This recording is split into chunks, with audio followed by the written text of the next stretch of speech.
reports would laugh at. Are you scared of me? Because you should be. Okay, so you say you're from the future and an evolutionary descendant of humans.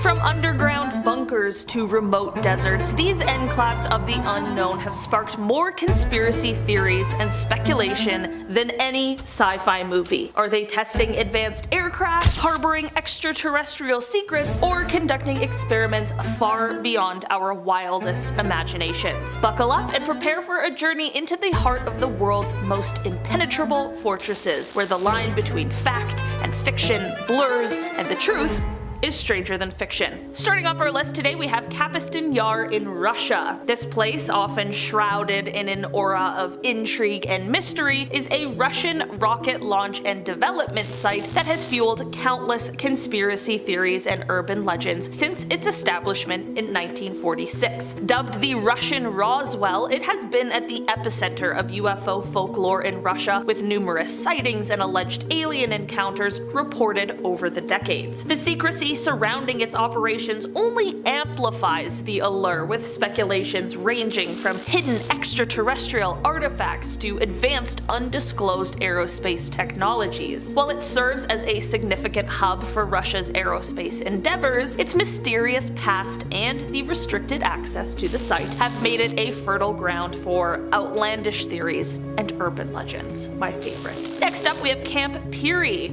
commonly referred to as the Farm, is a site nestled in Virginia in the United States, and it is shrouded in a veil of secrecy that feeds the imagination and fuels countless conspiracy theories. Officially designated as a military reservation, it is widely reputed to be the CIA's premier training facility for spies and intelligence operatives. That's like the coolest thing in the world to me. I would love to be a spy. This cloak and dagger aura is compounded by the tight-lipped nature of its operations and the near impenetrable security surrounding the site, which naturally gives rise to speculations ranging from advanced espionage training methods to covert experiments and beyond. The allure of Camp Peary is not just in what is known, but in the mysteries and possibilities of what might lie within its guarded confines. This blend of fact, speculation, and mystery ensures that this site remains one of America's most interesting and captivating secret facilities. Next up on our list today, we have Huanyang Tan, which is in China. This place is full of mystery, largely due to a very intriguing discovery made there: a vast-scale model of a disputed border area between China, specifically Aksai Chin, a region administered by China but claimed by India. The model, roughly the size of several football fields, was spotted on satellite images, sparking a flurry of speculation. While the official explanation suggests it is likely used for military training, giving troops a detailed 3D perspective of the terrain they might encounter, this has not stopped a wave of theories, of course. People have suggested purposes ranging from advanced weapon testing to extraterrestrial communication. This place is full of secrets the public is just waiting to know the truth about, but the truth is, we will likely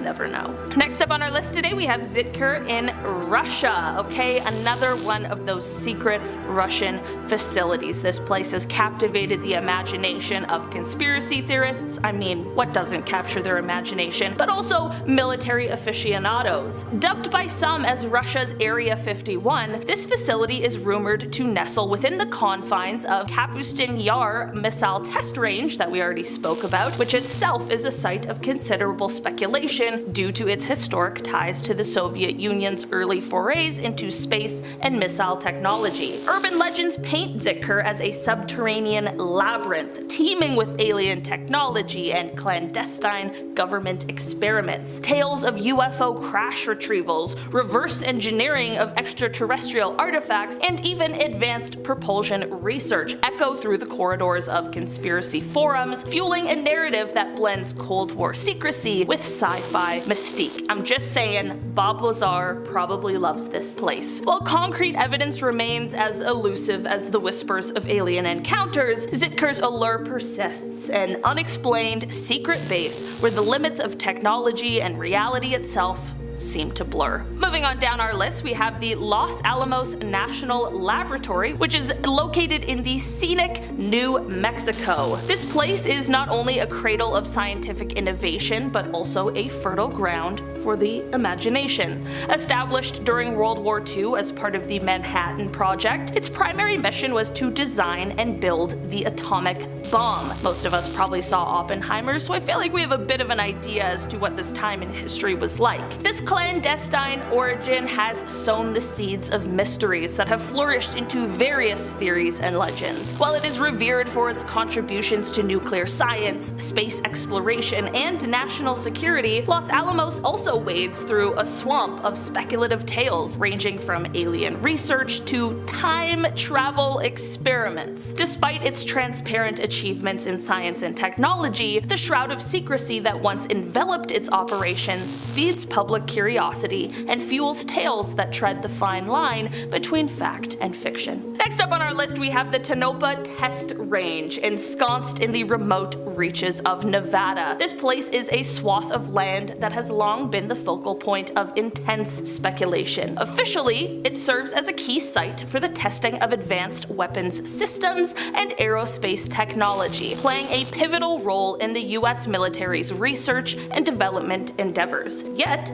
its veil of secrecy and restricted access has painted it as a hub of extraterrestrial research, secret government experiments, and futuristic aircraft testing grounds that are years ahead of their time. This place remains quite the mystery. What are they doing out there in the Nevada desert? It's the question on everyone's minds. Next up, we have the Volochinsk submarine base in Russia. A submarine base. Oh my god, it really doesn't get more secretive than that. I don't know, I'm kind of afraid of submarines. I don't know if that's like irrational or not, but they just kind of freak me out. They're so large. This place is located on the Kamchatka Peninsula in Russia, and it is a pivotal yet very mysterious naval installation. Officially known as Rybachi Nuclear Submarine Base, it serves as the home port for a significant portion of Russia's nuclear-powered ballistic missile submarine fleet. Say that 5 times fast, holy. This base's remote and inhospitable location, combined with the inherent stealth and destructive power of its submarine inhabitants, shrouds this place in an aura of mystery and foreboding. Urban legends and theories surrounding this base often focus on hypothetical underwater alien bases, or even just covert undersea operations, with some suggesting that the base's submarines are involved in missions or encounters with extraterrestrial technology beneath the Pacific Ocean's depths. I truly could not make this up. Next up on our list today, we have the Thule Air Base in Greenland. This place is the United States' northernmost military installation, and it is a site covered in the icy mists of mystery and intrigue. Situated well within the Arctic Circle, this remote outpost has been a beacon, largely due to its extreme location and strategic importance. While officially it serves as a radar station and a key node in the ballistic missile early warning system, its isolated and harsh environment has only worked to fuel the speculation about scary activities and top-secret experiments. Rumors range from underground facilities burrowing into the Arctic ice to be a staging ground for space weapons or even UFO-related research. Despite these colorful tales, the site's critical role in military and aerospace operations is undeniable, standing as a silent sentinel in one of the most desolate places on Earth. Alright, starting off our top 2, we have the Holloman Air Force Base in the United States, nestled in the arid landscapes of New Mexico. This place is an epicenter of aviation and aerospace innovation, but of course, it is cloaked in secrecy. Renowned for its high-speed test track, where cutting-edge aircraft and technology are pushed to their limits, Holloman has etched its name into the annals of military lore. However, it is not just the technological feats that draw attention. Whispers of UFO sightings and extraterrestrial engagements have swirled around its parameters. While firmly rooted in its mission of advancing aerial prowess, Holloman Air Force Base remains a place where rumors of alien abductions have happened to Air Force sergeants working at the facility. Known for its infamous missing Project Grudge Report 13 after the mysterious death of Sergeant Jonathan P. Lovett in 1956, Holloman Air Force Base is certainly one of the strangest bases on this list. And finally on our list today we have Area 6. Unlike its more famous neighbor, Area 51, Area 6 has managed to maintain a lower profile, yet it harbors its own strange allure. Officially, this remote outpost is designated for drone testing and other aerial experiments conducted by the Department of Energy and Department of Defense. However, its secluded location and stringent security measures have ignited the public imagination, leading to speculation that it might actually be a hotbed for activities far more secretive than acknowledged. Tales and theories range from experimental aircraft and advanced weapons testing to more outlandish claims of extraterrestrial collaborations. I have a theory for you. What if Area 6 is actually the place where the most secretive things happen, and Area 51 is just used as like a sort of cover-up? Like, oh yeah, look here and how secretive this place is. Well, it's actually Area 6 hiding mermaids and aliens and whatever else is out there. Storm Area 51 and the man who went missing during this storm. Not sure what to call this situation. Wasn't really an attack. I guess like a bombardment. Anyway, I remember being pretty entertained that a group of weirdos decided to band together to do this. Some were doing it ironically, some fully believed they were going to make history, and I'm willing to bet some people had no idea why they were there. Not a lot ended up happening though. This is a heavily guarded, top secret military base, so I think you'd be crazy to think they would have gotten very far. Though a few arrests were made, including a 60-year-old woman, but one man actually went missing. The man's name has never been released to the public, but he had last been seen near the entrance of Area 51. He didn't go missing for long though. He was found and faced a trespassing fine. A little anticlimactic, but unless it wasn't really him. And they simply replaced him with an identical clone. Oh yeah. We found Zach. He has to pay a little fine. Just make sure he doesn't do this again, alright? Meanwhile, the real Zach is trapped in a pod somewhere being experimented on in Area 51. You never know. Number 9, Kenny Veach. Kenny Veach, an experienced hiker and explorer, disappeared in 2014 while looking for a strange cave in the Nevada desert. He had posted a YouTube comment stating that he had come across a strange cave shaped like an M near Nellis Air Force Base and Area 51 that had caused his body to start vibrating. He was encouraged by some commenters to search for the cave again and to capture it on film, which he did, posting a video to his YouTube channel, Snakebite McGee, entitled M Cave Hike. A couple months later, he ventured out for a third time to the cave and sadly was never seen again. His cell phone was found at the entrance of an old mine shaft, but his body has never been found. Now, he very well could have got lost or had some sort of accident, but given how close the cave is to Area 51 and the claims Kenny made about the strange vibrations he felt around it, rumors and theories of course began spreading online that he may have stumbled upon something important, possibly related to extraterrestrials or government secrets, and that his quest was intentionally thwarted. Despite extensive searches, no concrete evidence or leads have been found regarding his whereabouts. Next on the list, we have Jerry Freeman. Now, although this guy didn't go missing, he did trek quite close to the forbidden military base, and according to him, he was actually within the restricted area. Although the exact borders of Area 51 are sometimes a bit unclear. Jerry Freeman, an archaeologist, decided in 1997 that he was going to embark on this 7-day trek into the highly restricted Nevada test site. He wasn't going because he wanted to try and learn the secrets of Area 51. He was actually going in order to trace the trail of the lost 49ers, a group of pioneers who had traversed the area in 1849, many of which ended up losing their lives. He was in search of an inscription made by one of the pioneers, which was believed to be in NYE Canyon on the Nellis Air Force Base, which is of course completely off limits. Freeman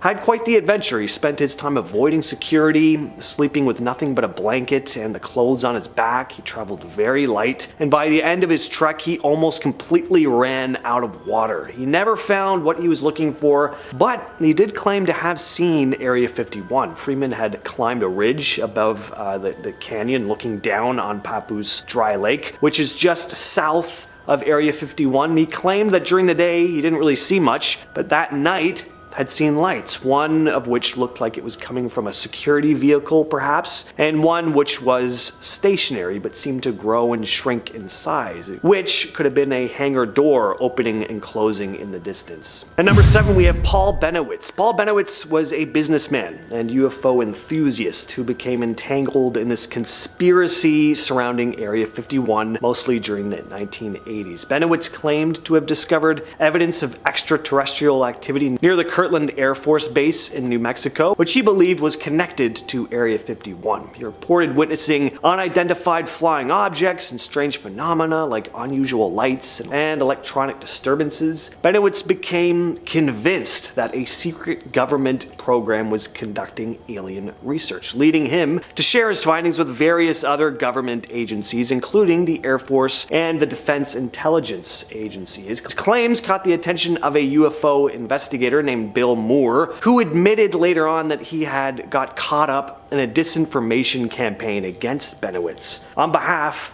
of the Air Force Office of Special Investigations, and at a 1989 Mutual UFO Network conference, fed him false information about extraterrestrial activities and crashed UFOs, and as a result, Bennewitz's mental health deteriorated, and he became increasingly consumed by paranoia, at one point just locking himself in his room. He eventually ended up in a mental hospital where he was under surveillance for a month. He ended up passing away in 2003. Next up, we have the disappearance of Patrick Carnes. On April 13th, 2011, 86-year-old Patrick Carnes was road tripping back to his home in Reno, Nevada, after visiting family in Ohio. At 9 p.m. that night, Patrick was pulled over by a police officer for a minor traffic infraction, went along his way, stopped for gas in Wells, Nevada, and that's his last known location. The next morning, his car was discovered abandoned at an exit off of Interstate 80. Nobody knows what happened to him. Extensive search was launched. Nothing turned up. No leads. Nothing. Carnes' son, as well as authorities, believe foul play was involved. People don't often disappear out of nowhere without something bad having happened, and this incident occurred within a month, where 3 other people had gone missing within the same general area. Next up, we have Nan Dixon. Patrick Carnes isn't the only person to have gone missing along Interstate 80.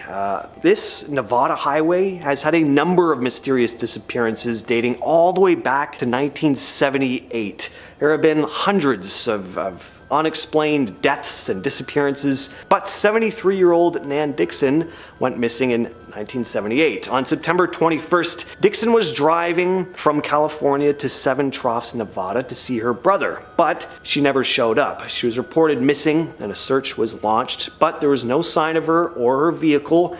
In 1982, her vehicle was discovered in a ravine under the main road of the Seven Troughs turnoff off that highway. The strange part is that this area had previously been searched. Unfortunately, though, there was no other leads as to where she could have been. And so continuing the strange disappearances along the I-80, though, we have Judith Cassida, who went missing in 2006. Cassida, who was 62 at the time, left her home in Reno on February 14th of that year. The last known sighting of her was at a McDonald's in Lovelock, Nevada. After that, she was never seen or heard from again. Only her vehicle was discovered 3 weeks later on the Pumpernickel Valley exit of Interstate 80. The disappearance of Stephen Kocher. In December of 2009, Stephen Kocher, a 30-year-old man from St. George, Utah, embarked on a journey that would ultimately lead to his disappearance. Kocher seemingly vanished without a trace. On December 13th, he was last seen in Henderson, Nevada, where he was spotted on surveillance footage near the Sun City Anthem community. He'd parked his car in a cul-de-sac and made his way in the opposite direction back down the road. He had like a portfolio with him. He was dressed in a white t-shirt. That's really all anyone could see on the footage. Following this sighting, all traces of him disappeared. Only his car was found. Law enforcement agencies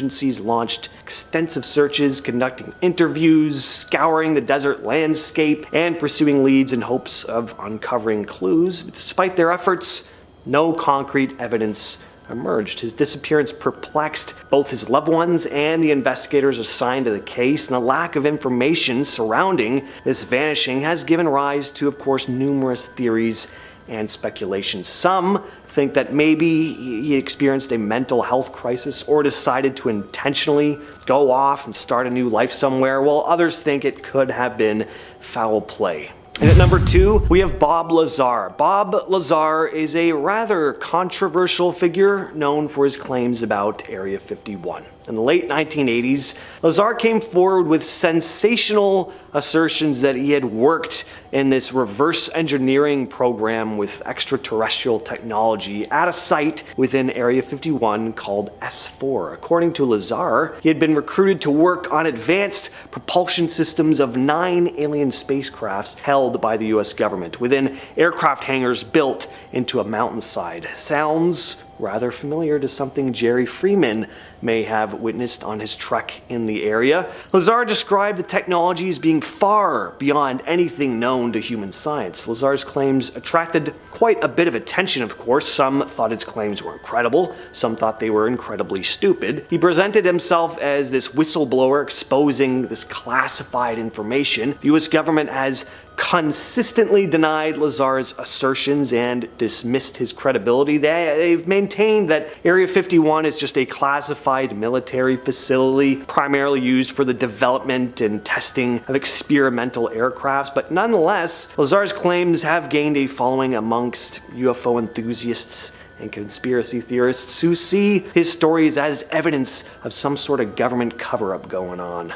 But coming in at our number 1 spot, we have the Area 51 call. This was a call made to a radio show called Coast to Coast AM, hosted by Art Bell, which was a paranormal themed show. You'd have all kinds of people call in, from people with stories about their own paranormal encounters to complete skeptics. The phone calls were never screened, and the show was pretty big, being picked up on hundreds of radio stations across the United States and Canada. On one broadcast in 1997, though, Bell received a frantic phone call from a man claiming to have been a former employee in Area 51. And right from the get-go, you can tell this guy is very distressed. His voice is shaky, he sounds incredibly nervous. Now, he could totally be acting, but if he was doing a damn good performance. The stress in his voice sounds genuine. The man begins disclosing information about what he describes as extra-dimensional beings that had begun infiltrating the military and the government. He was trying to get as much information out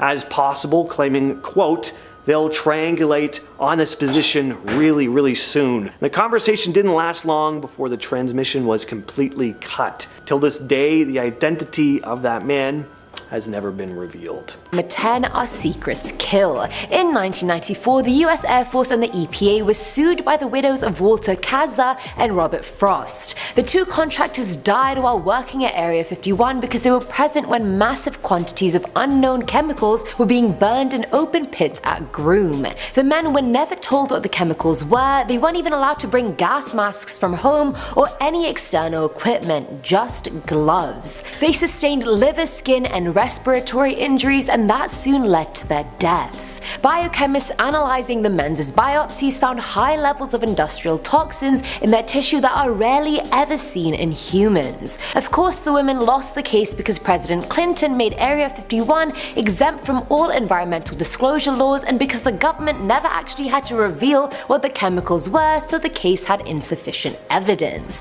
I find this so unfair. It's like the case of the population of Chernobyl. Like, the people have to know what they're being exposed to, what they've gone into, so they can make their own informed decisions. You can't just put people's lives on the line. Come on people, let's think. Coming in at number 9 is the employee route. This is one of the most secret places in the world. The contractors there don't even know what materials they're working with. No civilian has ever been inside. Presidents in the past have even requested to know more, like the place is an enigma. And if you thought the employees working there would at least have the real tea, well, you're still half wrong again. National security wanted to make 100% sure Area 51's employees wouldn't ever be able to make it to work without a roadmap, so they came up with a plan. Workers show up to a certain spot in Las Vegas every day and actually get flown into work so they can't remember how to get there. Forget the employees, they had to minimize other people's suspicion and curiosities as well. I mean, employees could easily be followed, so they prevented it completely. Imagine being flown into work every day. Usually I'd say what a life, but in this case I'm really not too sure. And to top it all off, all employees are paid in cash only and have to sign their receipt with a fake name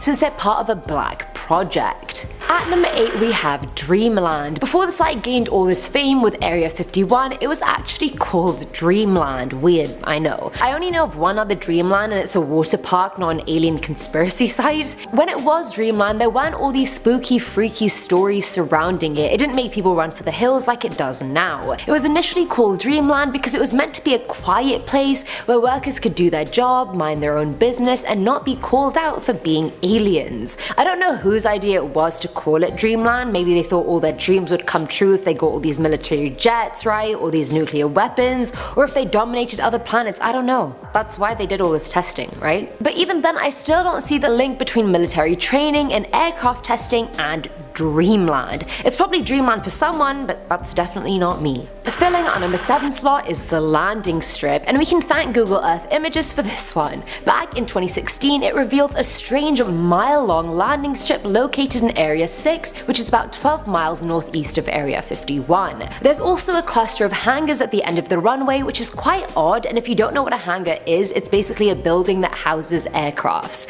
No one knows what's being tested there and why the hell they have a mile-long runway. It looks sus, and based on my previous video about what the government is hiding in Area 51, this is the fully functional alien airport I was talking about. Check that video out if you haven't already. Now at number 6 is Paradise Ranch. So of course there are a number of employees that work at Area 51, and regardless of how high up you were or how much you enjoyed your job, living in the middle of nowhere in the desert is boring. During its heyday when it was a testing site for the U-2 aircraft, an engineer called Kelly Johnson tried to rebrand the area to try and convince more government workers to move there with their families, so he came up with Paradise Ranch. Far from paradise, it was actually just an area filled with rows of trailers for families to live in. That is literally it. No amenities even. I mean, at least build a grocery store or a pool. I don't know how they named it Paradise Ranch. That's the biggest fake news if you ask me. And either way, clearly the ghost town trailer area remained a ghost town trailer area. Even the picture of it just gives me the creeps. Coming in at number 5 is the picture. There are barely any aerial pictures of Area 51 at all, and in 1974 astronauts on Skylab 4 were taking pictures of Earth for a larger project, and they happened to take a picture of Area 51. Honestly, you can't even see anything in the picture but the lake and terrain, but soon after a memo went around to them saying they had specific instructions to not do this, and that this was the only location which had such an instruction. They want to keep this so under wraps. The CIA considers Area 51 to be the most sensitive spot on Earth. So apparently now we can't even take pictures of it from space. I mean, can the CIA control what we do in space? I don't think so. At number 4 is The Fire. Most of you know Tom DeLonge as the lead singer of Blink-182, but what you may not know is that he's now an alien hunter. A few years ago he went camping near Area 51 and things got real. During one night he woke up at around 3 AM and his body felt weird. It felt like static electricity was coursing through his body, and when he finally opened his eyes, he realized at least his fire was still going, but there also seemed to be noises coming from outside his tent. And it wasn't just one sound, it sounded like it was coming from 20 people. Immediately he was thinking, right, I'm about to get abducted, here they are, they're not gonna hurt me, they're just talking. He tried to listen in on what they were saying, but he coincidentally passed out and woke up to find he had no idea what had happened in the last 3 hours. And having done a ton of research on the topic, Tom knew this chatter was involved in every alien contact or abduction story, so I mean he was this close. Filling our number 3 slot is The Battle, and hold on because it's definitely not the battle you're thinking of. The Sheehan family has owned Groom Mine, which is a segment of Area 51 for more than 125 years. The US Air Force has been trying to buy the land off them for a very long time, offering them $5.2 million for more than 400 acres of land. They're adamant on kicking them out because even though they've been escorting the family into the space for decades, they can no longer ensure their safety. The base runs 24/7 and sometimes they even cancel missions when the family comes out, which stop being financially viable. On the other side, the family claimed it's not the tests that pose a threat, it's the military themselves. Bullets were even fired around their property in the 40s in an attempt to get them to leave. Family members have even been held at gunpoint on their own property, which the Air Force denies, and the family even tried to sue them but ran out of money. They no longer own the land that generations had worked so hard to obtain, and I think that puts into perspective that when Area 51 is concerned, anything goes. Now at number 2 is the humming. Back in 1965, Charlie Arundel was working as a security guard at a mine near Area 51, and on 2 consecutive nights he was told to shoot anything he saw on sight. Him and a few other guards were driven to another airstrip and told to guard it. The first night they all heard a weird, almost muted humming sound for half an hour, and when the sound stopped, their shifts ended as well. But as they were leaving, they saw a huge circular camouflage tent on the runway surrounded by armed troops with their backs to it.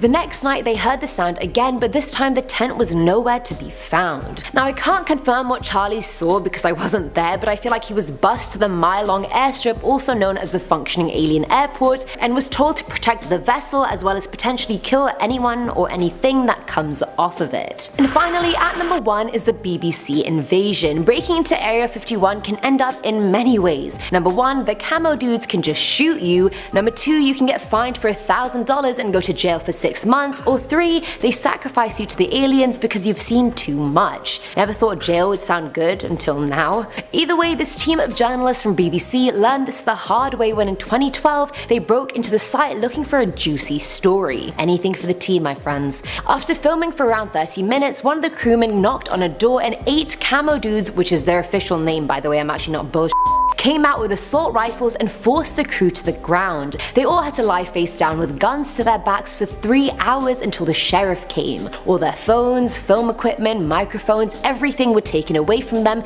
and that's not even the worst part. Amongst the many threats the crew received, one was exceptionally scary. "Son, we could make you disappear and your body will never be found." And I honestly don't doubt they could do that for a second. Time operations. On November 15th, 2020, well-known YouTube videographers Tim and Tracy of the UFO Seekers channel took an interesting clip shot from outside the restricted Nevada Test and Training Range, or the NTTR. The new video shows some common NTTR activity, including the camo dude, security personnel, the comings and goings of NTTR employee shuttles, and more interestingly, a lot of air activity over the region, especially at night. The video showed what is most likely a significant nighttime special operations tactical training exercise or capabilities tested at the Nevada Test and Training Range. Most interestingly, the scene appears to be lit by a series of LUU-19BB infrared air-dropped illumination flares for use with night vision devices. The video was 20 minutes long and shows a series of bright lights at low altitude as viewed through their infrared night vision video equipment. Visible in the video are a series of orbiting lights around the brighter descending lights. About specific tests and training activities inside the NTTR don't surface often. The US Air Force published an article on October 24, 2020, saying operations on the Nevada Test and Training Range are continuous. When one operation finishes, another is right behind it, ready to begin. The couple also caught a video of security vehicles and a large bus leaving the gated area distantly adjacent from where the action in their video took place. Now, it's impossible to tell what's actually going on exclusively from the video, but whatever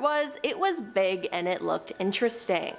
Alright, so this next photo is of Jerry Freeman, taken on a forbidden trip back in 1997. And his head here is supposedly covering the area where the secret S4 hangars are, according to the legendary Bob Lazar. So, this guy had quite the adventure close to the forbidden military base, and according to him, he was actually within the restricted area at points, but the exact borders of Area 51 aren't really shared with the public. So, what's the story with this guy? Jerry Freeman, an archaeologist, decided in 1997 that he was going to embark on a 7-day trek into the highly restricted Nevada test site. The funny thing is about this case though, is that he really had no interest in what most of us would want to see behind the Area 51 curtain. He was just interested in tracing back the trail of the lost 49ers pioneers who had traversed the area in 1849. He was in search of an inscription made by one of the pioneers, which was believed to be a Nye Canyon above Papoose Lake on the Nellis Air Force Base, totally off limits. Freeman spent days avoiding security. He slept with nothing but a blanket and the clothes on his back. He traveled very light, too light. He was running out of water by the end. And the funny thing is that after this dangerous trek, people were asking him like, so did you see Area 51?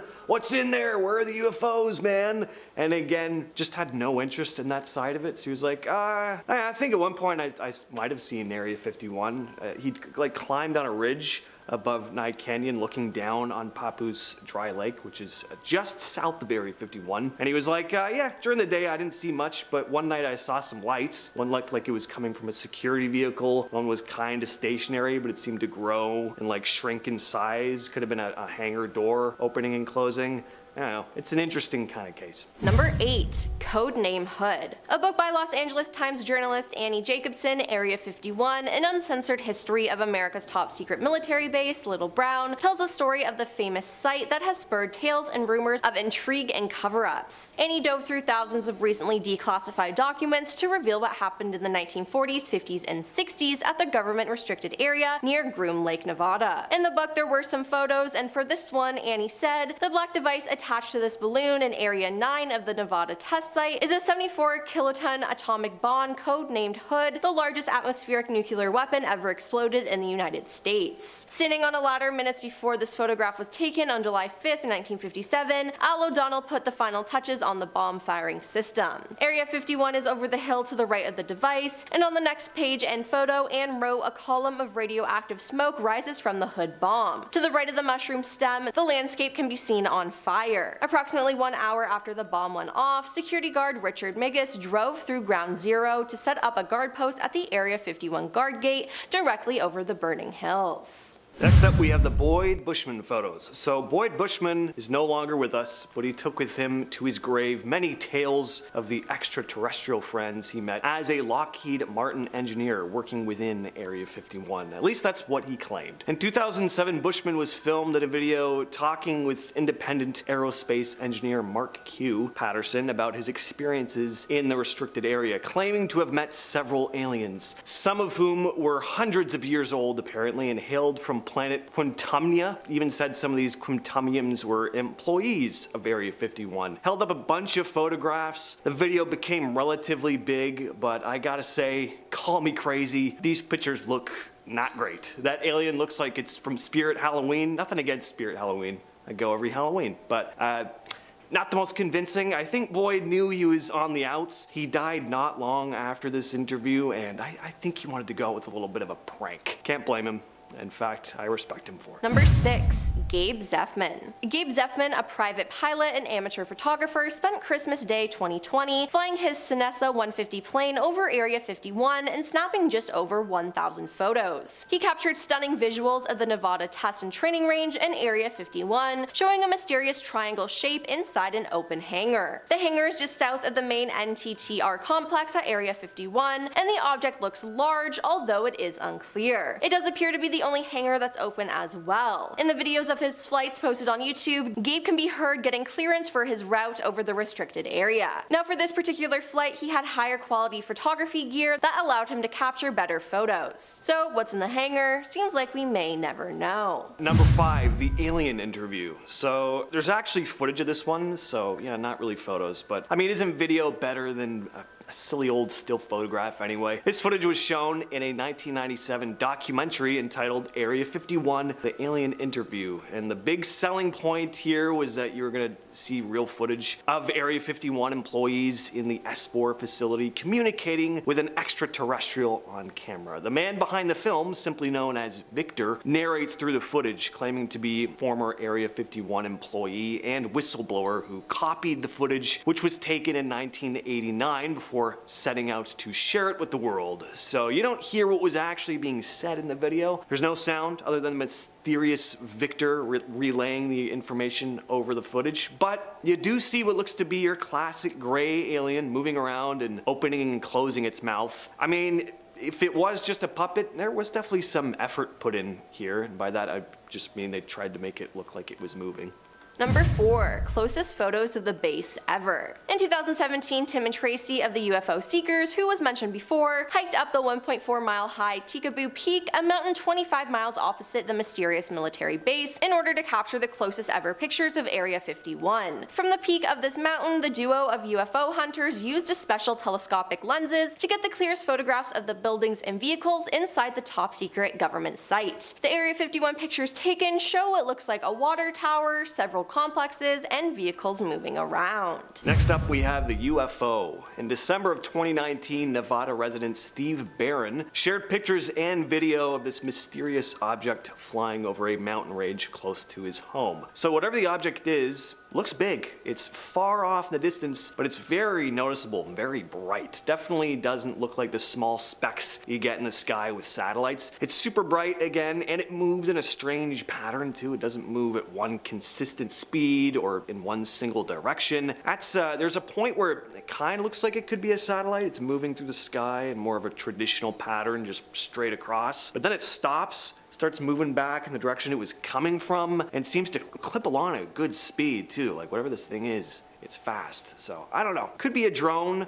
I suppose, but you be the judge. Number 2. The aircraft. A passing commercial satellite seemed to have snapped its top secret next generation combat aircraft on the tarmac of Area 51. Tyler Rogaway of the War Zone was reviewing Planet Labs satellite photos of the high profile secret site when he spotted something outside the ordinary. The highly classified United States Air Force Nevada testing facility is usually especially careful. Air operations are timed out during the gaps between Earth observation and surveillance satellite overpasses. But in this photo, on the taxiway leading through a massive new hangar was a strange shadow. It appears to be a translucent tent. Inside is the outline of what appears to be an unknown type of fighter aircraft. Area 51 is always a popular spot when it comes to publicly available satellite imagery, Tyler wrote. When glancing at daily 3-meter resolution images of the base, we noticed the appearance of a roughly delta-shaped blob on the north apron of the large southern hangar. It stayed there between January 26th and 29th, 2022. So what was it? Why did they make this mistake? I don't know. Next up,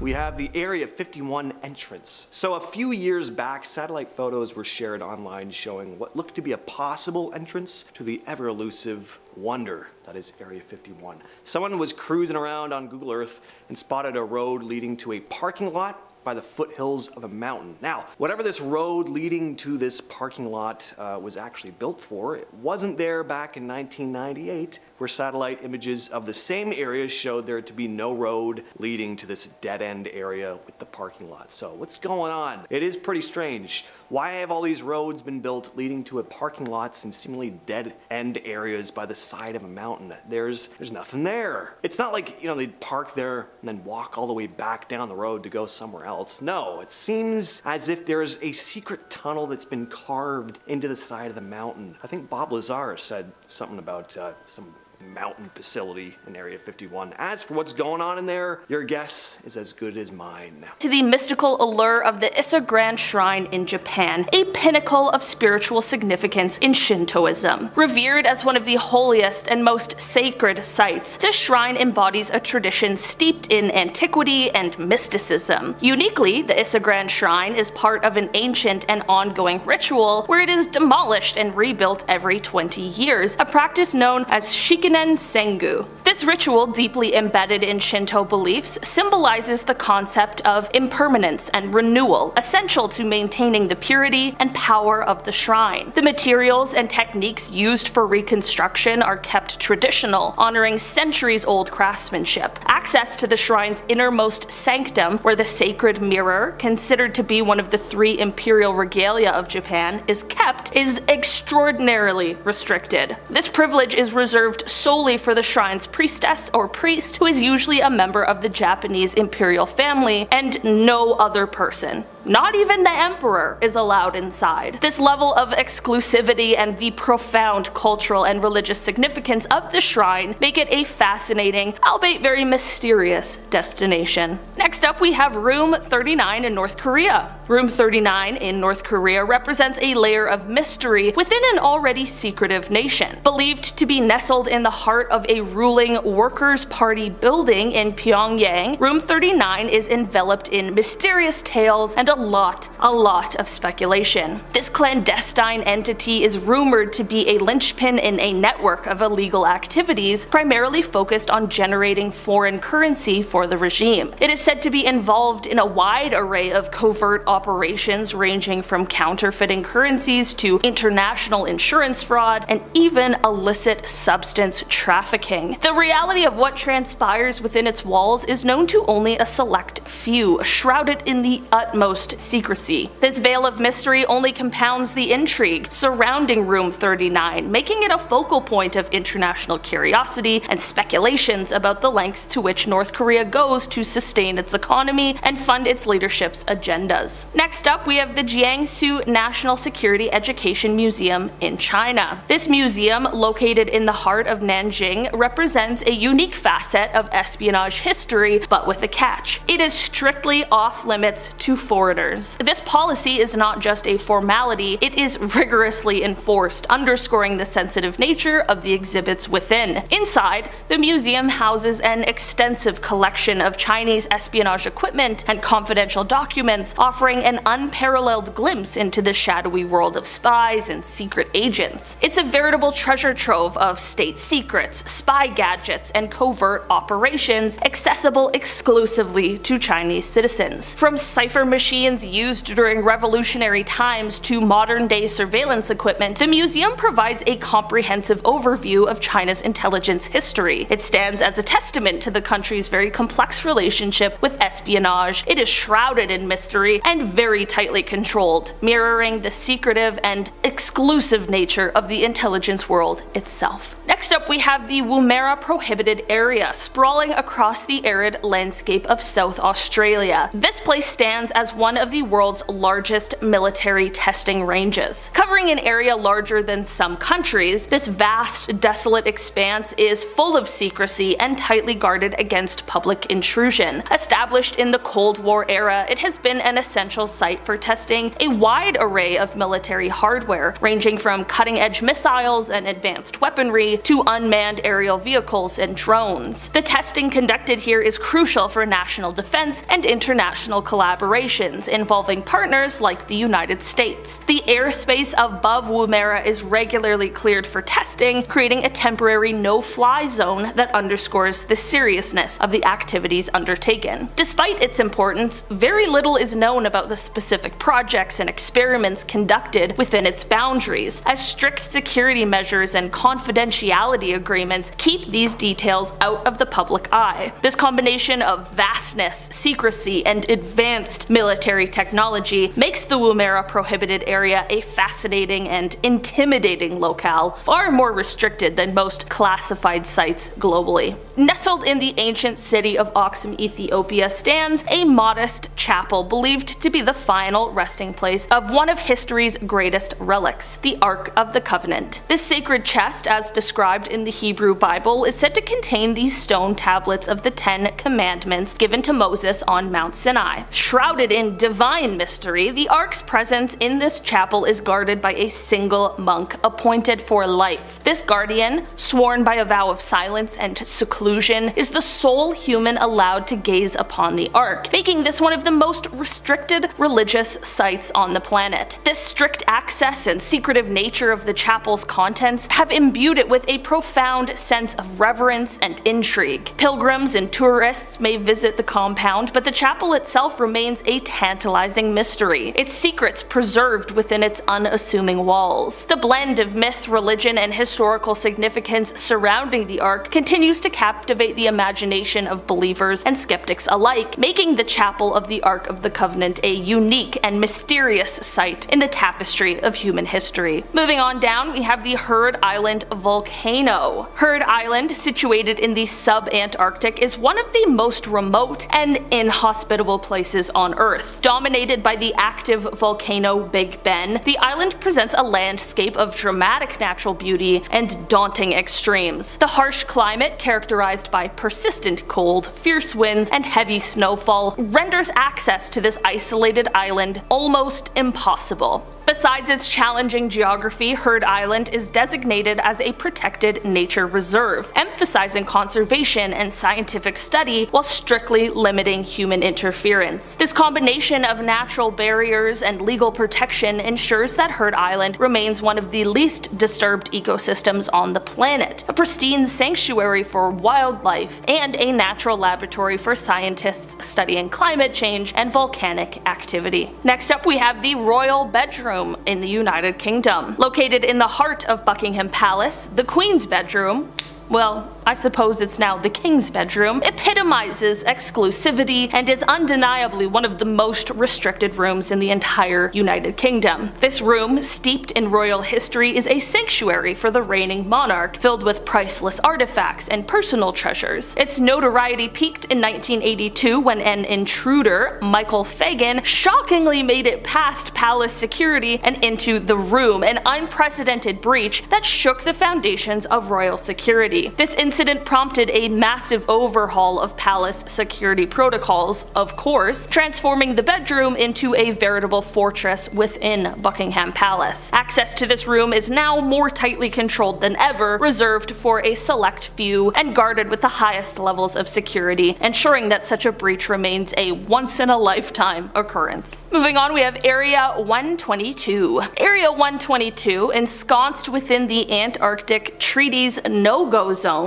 lies secluded on an island in the Enderby Land, a remote part of Antarctica known for its harsh and unforgiving climate. This area is designated as a specially protected zone, aimed at preserving its unique and fragile ecosystem. It's a sanctuary for an array of polar wildlife, including species that are not found anywhere else on the planet. The strict restrictions in place mean that access is extremely limited, with tourists and even scientists requiring special permits to visit. These permits are seldom granted, ensuring that human impact on the area's pristine environment is kept to an absolute minimum. The isolation and protection of Area 122 make it one of the most intriguing and least disturbed natural areas on Earth, a true example of untouched wilderness. Next up, we have the Granite Mountain Records Vault. Owned by the Church of Jesus Christ of Latter-day Saints, the Granite Mountain Records Vault is an awe-inspiring facility carved deep into a mountainside near Salt Lake City, Utah. This massive vault, constructed in the 1960s, is a fortress designated to withstand natural disasters and nuclear attacks. Its primary purpose is to house and protect a vast collection of genealogical and historical records, including millions of microfilm reels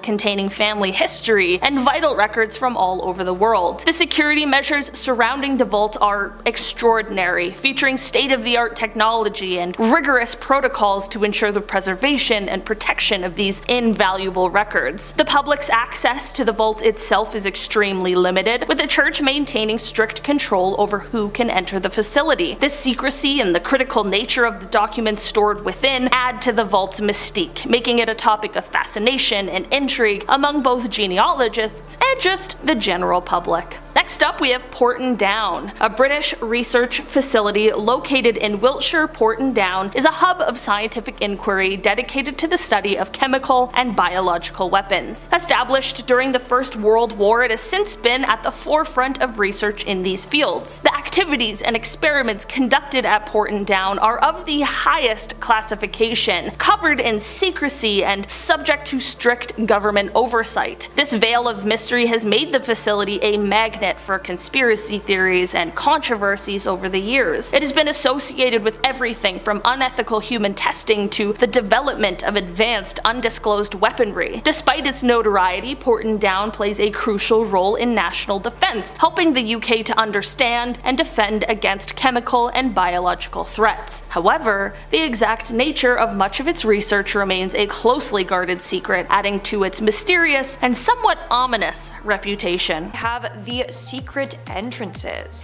Just last year, a man claimed to have found 3 hidden entrances that lead to Area 51. He discovered this after using Google Earth. He compared images of the base from different time periods. In one particular area in 1998, there seems to be no roads or entrance.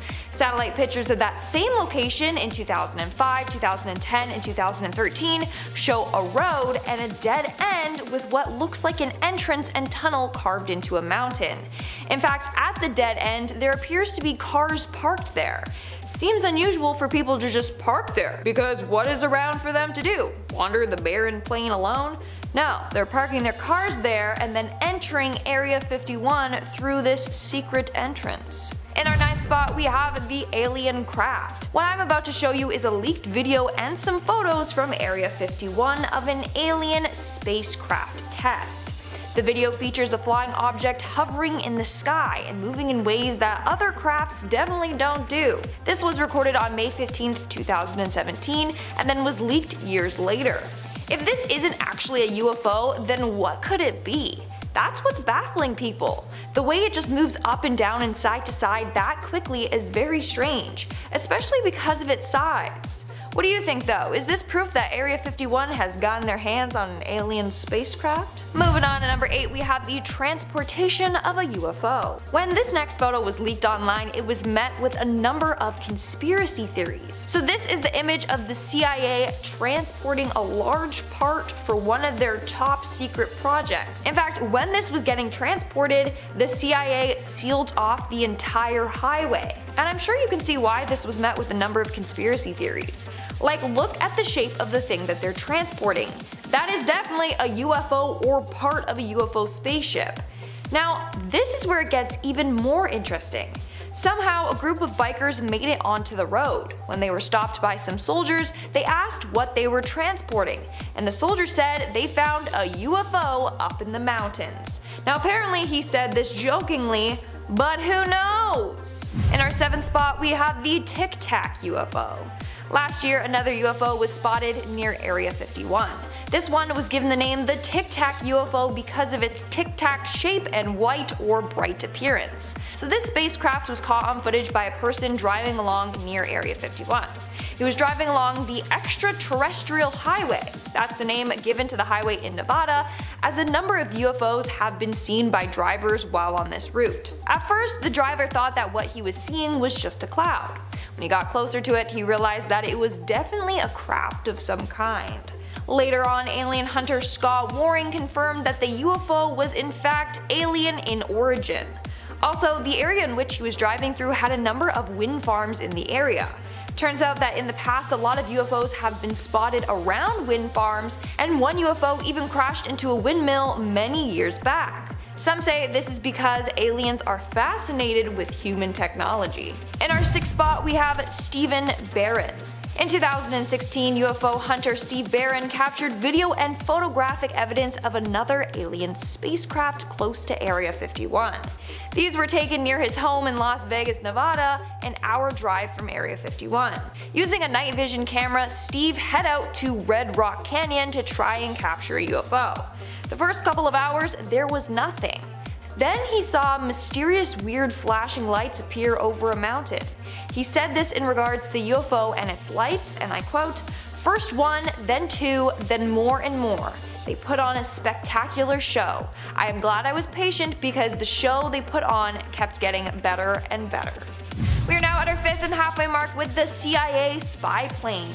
In 2011, Los Angeles Times journalist Annie Jacobson published a book called Area 51, an uncensored history of America's top secret military base. In the book, she included a number of never-before-seen photos of the base. The first one I want to show you is of a CIA spy plane. This photo shows an A-12 ox cart hidden behind a barrier at Area 51. This was a top secret plane that was created to reach high speeds and altitudes. During the first 3 years of testing this plane, everything was kept top secret. In fact, the pilots weren't even allowed to tell their wives what they were working on. On May 24, 1963, during a test flight, the plane crashed. The pilot, Ken Collins, was fine but had to eject himself out of the plane. But afterwards, the CIA actually injected him with sodium pentothal, aka truth serum, to then interrogate him after the crash. That's crazy. In our fourth spot, we have the rare photo. So this photo was also featured in Annie Jacobsen's book Area 51, An Uncensored History of America's Top Secret Military Base. In fact, this is a very rare photo that has never been published before. It was published for the first time in Annie's book, and that's it. This photo is an aerial view of Area 51 taken in 1964. I don't know why it was kept a secret for so long or how Annie got her hands on it, but she did and decided to share it with the world. Moving on at number 3, we have the early U-2 spy planes. In the early 1950s, at the peak of the Cold War, the CIA began to develop planes that they wanted to reach an altitude of 70,000 feet to avoid detection against Soviet radar. This gave birth to the U-2 spy planes that you see here in this picture. This photo was taken in Area 51 in 1956, and pictures of workers standing on the plane's wing. Sadly, at least 3 pilots lost their lives during test flights, including 2 at Area 51 and 1 at an Air Force base in Germany. Coming in at number 2, we have Boyd Bushman. Shortly before his death, former Area 51 engineer Boyd Bushman revealed that he encountered aliens while working at Area 51. In a video, Bushman shows a number of mysterious photos to the camera, including one of an alien and a number of photos of the alien's appendages. We have a total of at least 18 that exist and operate with our facility. Now, many people believe that this man is telling the truth. Why? Because he had nothing to gain or lose by sharing his story. Plus, an interrogator with the police studied Boyd's movements and speech pattern during this interview, and he said that it appears as if he's telling the truth. In the interview, he said that Area 51 has at least 18 of these aliens in their facility. He also claims that there are 2 groups of aliens. One group are called the Wranglers, the others are called the Rustlers. The aliens that are considered Wranglers are friendly and have a better relationship with humans. Rustlers, however, have been known to steal cattle. This is all insane. And in our number 1 spot today, we have Boyd Bushman and the UFO. During his interview, Boyd Bushman also revealed photos of real UFO spacecrafts that he saw while working at Area 51. Up close and personal, this is a UFO which is ready to take off. So that's a close-up photo of a UFO spacecraft taking off. Then he also showed a different photo of a UFO spacecraft with its lights turned off. What do you think though? Is Boyd telling the truth? Are those real photos of UFOs? Let me know in the comments below. If you enjoyed these Area 51 leaks, then you have to check out this video next. It's about undeniable alien proof that the government has. Click the video now to get your mind blown.